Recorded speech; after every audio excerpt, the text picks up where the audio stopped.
Mahlodi, and today I have two beautiful guests with me. Welcome, my guests. I have Nandipha Ndlebe and Zandile Jiyane. Welcome, my beautiful girls. I love these girls. Oh my goodness. So, okay, so I'll just give you guys an overview of my research and actually the topic of this podcast. So is on the experience of housing, economics, and employment market for young people in an urban context. So it's all about the transition to adulthood, wherein living independently has become a challenging thing for most of us students or people between the age of 20, 26, 35, and all of us, we face significant decisions, because changes between childhood and adulthood, and to an extent share common transition challenges. So as a young person who has gone through the transition to independence, what can you say were the most challenging thing you have come across in the economic space, like searching for employment or establishing your own small business? It is so crazy how I'm only 20 years old, and to answer the question, like, I'm a young person, right? And I went through like a transition of independence, like coming to university. I'm a student at the University of Witwatersrand. Oh my gosh, it is very important to save, because now it's not like parents are not there, but like you just need to make decisions on your own, and decisions that are going to impact you now or in the long run. And I sell ice cream to make extra money, and I've tried other business opportunities like thrift clothes and sell them to students like at a lower price. And yeah, those are businesses I've tried before. I've tried also working like digitally to make content and try to make some extra money. Can I say something? It is just not even draining. It is just a matter of you trying by all means like to always have money, because everything now is just like too expensive, and also you're trying to like keep up with the life you live in. Like we students, there's a lot of things we want to do. And yeah, I think that was what I learned. But student life is something else. Wow. Okay. Thank you for those questions, ladies. Because as the youth, we come across as having insecurities and uncertainties with our employment opportunities after studying, and also our work income, and most importantly in finding our suitable and stable affordable home. So what can you say contribute to the above mentioned insecurities, and what are you most uncertain about in the current state of the economy? Do you also think they can be attended to sooner? The youth of South Africa, of the country South Africa, is very anxious. They often just decide to further their studies, or rather like do postgrad, because they're so insecure. People always feel like their degrees are not applicable, or rather they're not in a position to give them jobs, and they often feel like they should have not went to university because they feel undervalued. So I'm thinking all these insecurities come from, will I get a job after doing this degree? Will I be what I wanted to always be? Because I feel like everybody, when they come to university, they come with all these ambitions and goals, man. I'm thinking I'm gonna be an electrical engineer, I'm gonna have a car by the age of 25, I'm gonna have a family, and then reality checks, you just see there's pandemics everywhere, and now we're experiencing inflation, job opportunities, unemployment rate at its highest peak. And I don't think there'll be something to change it by now, because the country is just in sync, all of it. And yeah, that what people are so anxious. It gives. I feel like the only insecurity that we have now is that people are so anxious about the future. They don't know what's really gonna happen. And also, not only is home ownership now more difficult to achieve due to stricter mortgage lending criteria, which demand a more sizable deposit. We all know that, and also requires a lot of documents, a lot of complex documents that we don't have.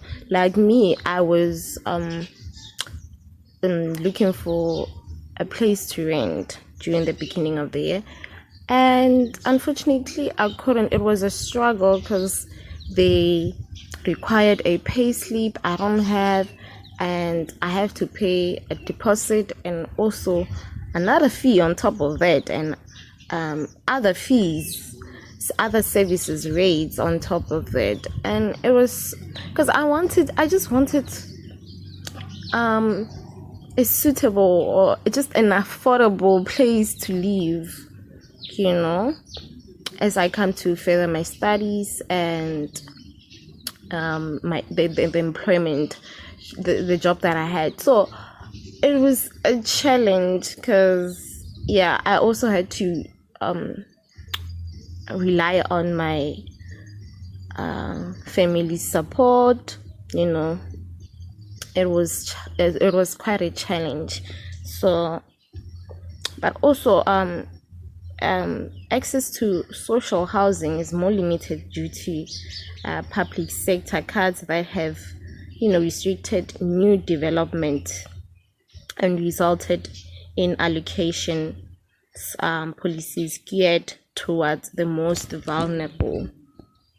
So do you think the developments largely ignore the housing opportunities open to young people, from the age of 20 to 26, 35, or even younger? Do you think they actually ignore us in terms of the requirements of applying?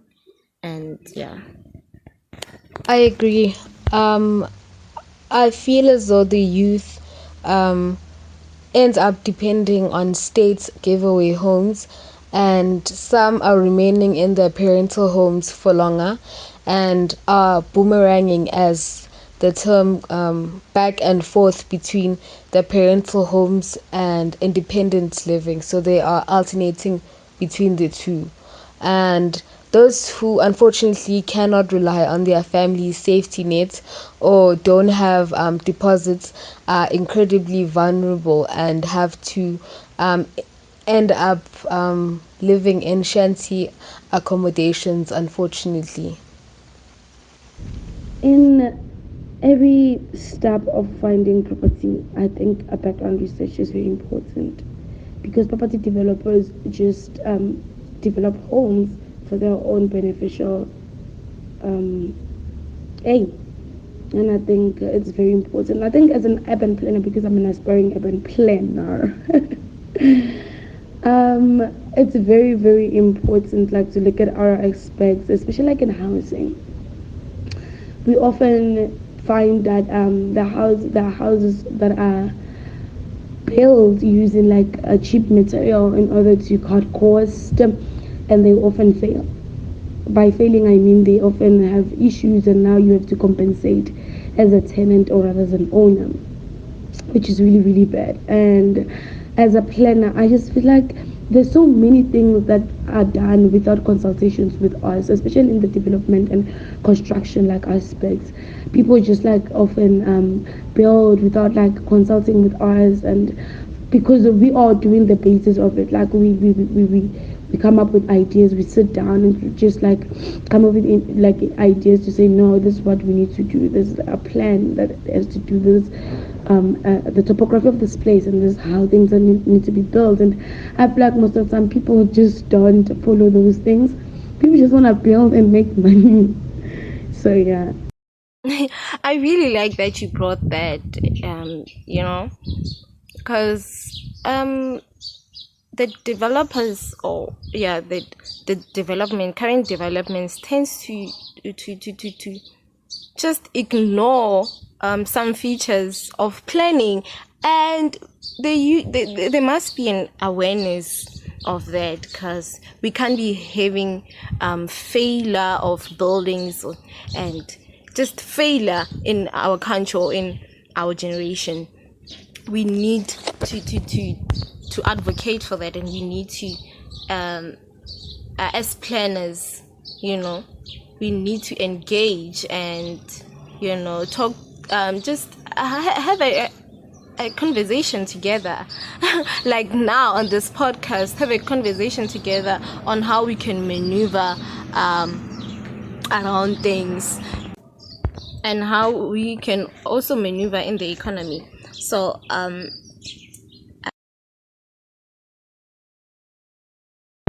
and also, as if we can look amongst the current youth, accessing stable and affordable housing is a key determinant of accessing further better better education and employment, because they promise us a better life, you get. So, and it's a determinant to a successful transition to adulthood, and also they like to remain in their preferred place of residence. So as a consequence, there've been so many responses that have emerged that focus on young people as targets, as their target groups of housing policies. So they consider them as separate target groups in housing policy formulation, and also they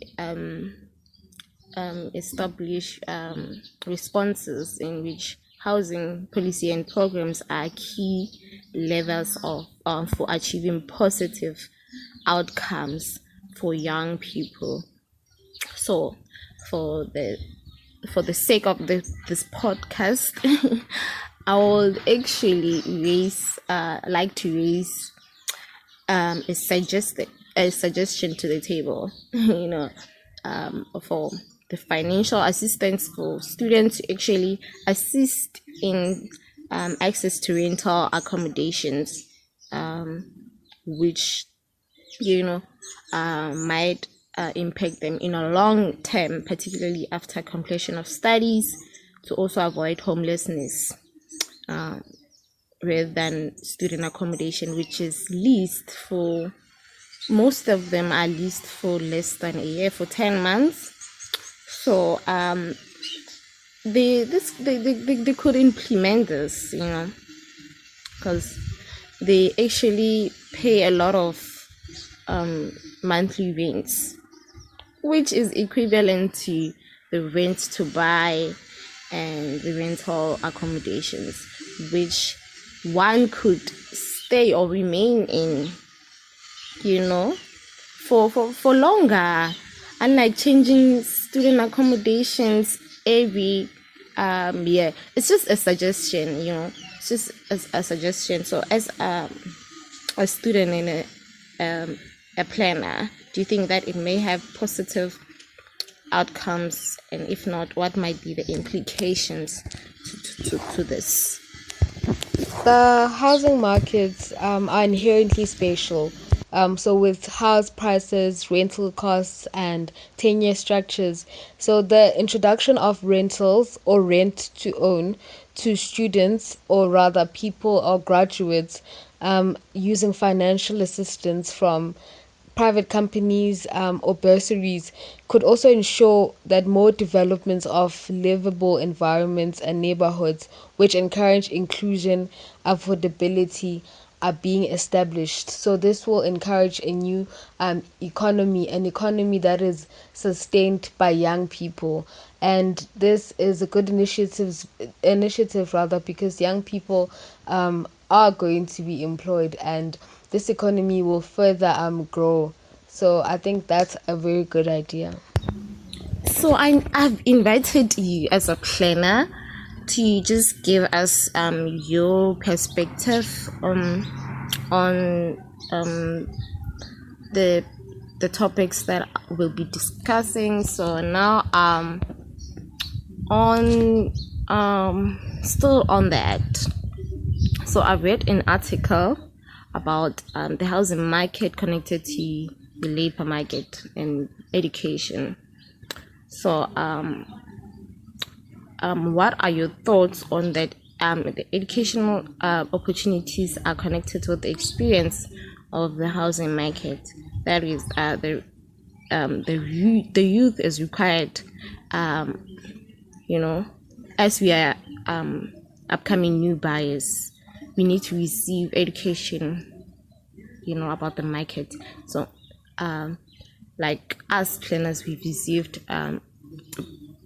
economics. We have the economics background. So what are your thoughts on that? Should we actually have to receive that knowledge before we get into buying, get into Yes, I do agree. I believe young people need to be theoretically informed and understanding of the contemporary issues that exist within the housing market. Young people have potentials of facing greater insecurity with housing factors such as tenure insecurity, poor housing conditions that we see with dilapidated developments and overcrowding. These are major drivers of residential movements, which many young people go through nowadays. And this has major negative implications for school attendance, access to services and resources, and connections to communities, which is why it is important for young people to receive an education on the housing market. It is very important. I aspire to be an academic and know about these things, because now I've recently read about contracts, and I know I can't just sign contracts or leases without proper analysis, right? I feel like it's very important to know also the economic background of certain things, and economic and receive education. It's very important to know about things, so you just don't do things and later find yourself in situations which you might have prevented it. I feel like education just like provide like a basis of knowledge to say no, this is the procedure and protocol and we're gonna follow it. It's very, very, very important to give education, especially with things like property. There's so many things. The things like investment, there's so many things like construction, which like feasibilities, there's so many things like contracts and laws, evaluations. So I feel like it's very, very, very important to follow these things. yeah, exactly. I really like that you brought that up. So It is.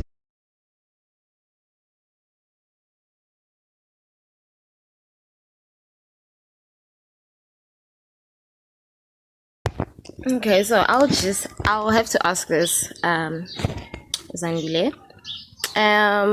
So I'm gonna ask this to all my guests that come to my podcast, that I invited to my podcast, just to see how the youth of today actually what they desire, what are they looking into, so in terms of housing, because the insecurities on work and also the income when you complete university is quite growing amongst us, the youth, that in turn had or have negative impact on our well-being and the ability to get by, due to the well-known unstable and dysfunctional government system, the labor market. So what are you looking for firstly initially when you identify your preferred accommodation? It could be a flat or an apartment that you like to rent. Do you check the affordability? Do you check the advantages of remaining in that home?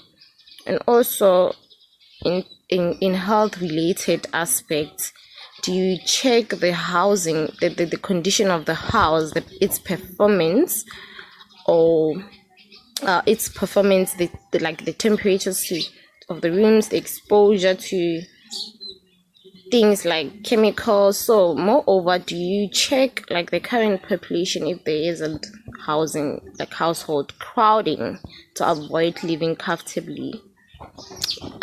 What are you looking for? Because there's so many aspects to look for when you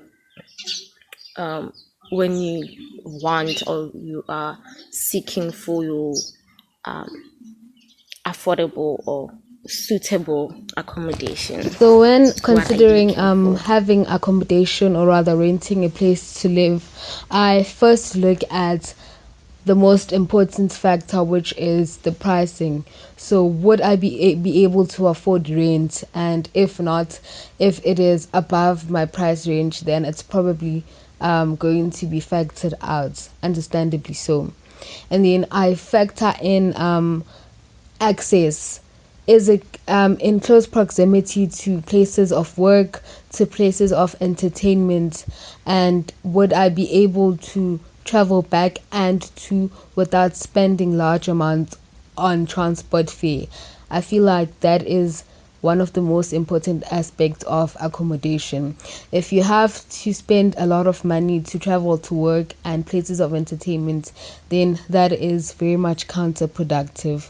And then we factor in the general condition of the accommodation. Is it being well taken care of? Is it maintained? Is electricity on these days? That is very much important. That's also the third factor I look at when considering an accommodation. I mean, people people want to get things that convenience them. When we're talking about proximity, maybe talking about radius of how to get to work, being able to access things, especially necessity things. So I feel like when people are choosing housing, it's very important. But first thing first, affordability.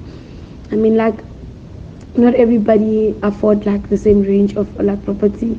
Affordability has to be one aspect that it's very, very, very essential, and people need to look at it. But also proximity plays a big role.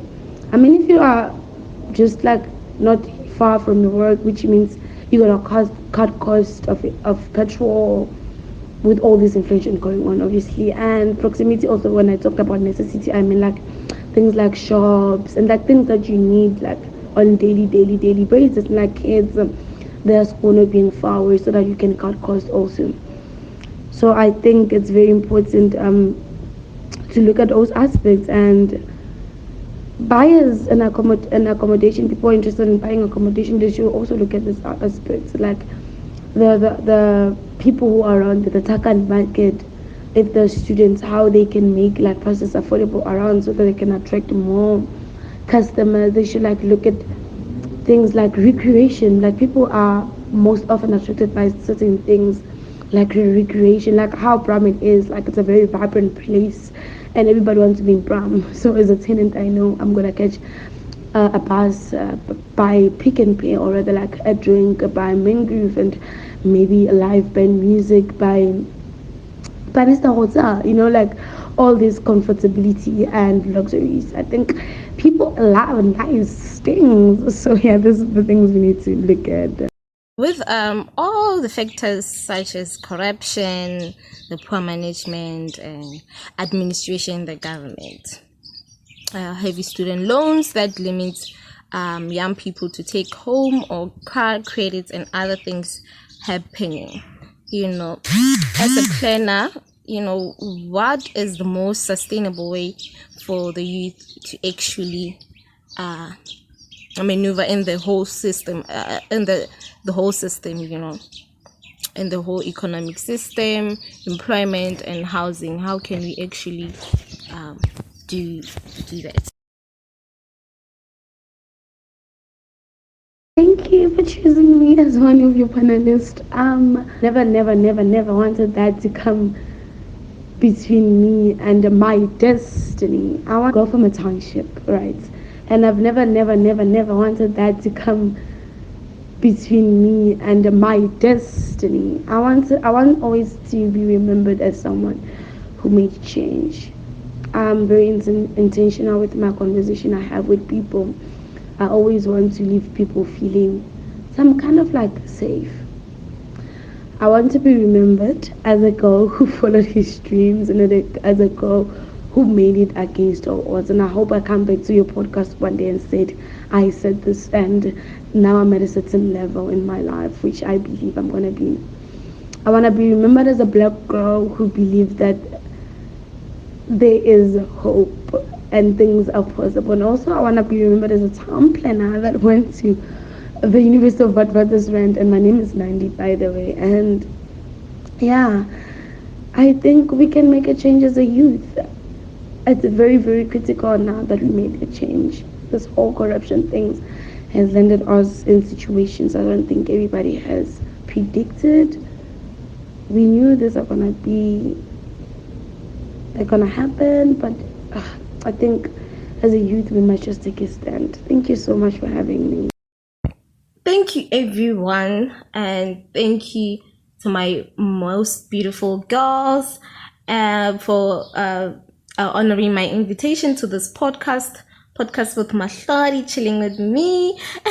Thank you so much, and I really enjoyed having you guys and having this conversation with you. And I hope every young person, either from the rural area or urban area, or the transitioning between these the two areas, I really hope they take more knowledge, or they take something from this podcast, as we've discussed and we've given so much about the youth, the present and their future, and how can we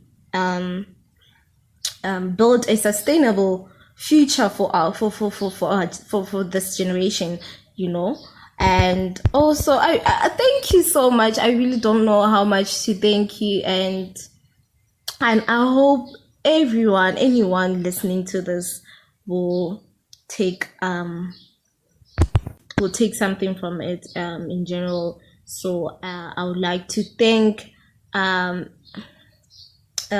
beautiful two ladies, Nandipha and Ndlebe and Zandile Jiyane, for contributing in this conversation. And it really shows how, as planners, we can sit together, have a conversation about our present, our future, and also how the past and all the current event in the country affect the youth, yeah. And as the young people, we have so many dreams that we don't know anymore, that we so insecure, we so uncertain, we have so much anxiety, we are frustrated, we just thinking a lot. But we should, because we are the ones who has to take who has to grow this economy, so we need to have collaboration. There needs to be engagement between us. We need to share knowledge, we need to learn from each other, and teach each other, teach other people. And also, I really like the fact that we we've spoken about our experiences and how as planners and how our professional practice can help us, maneuver, can help us, can assist us in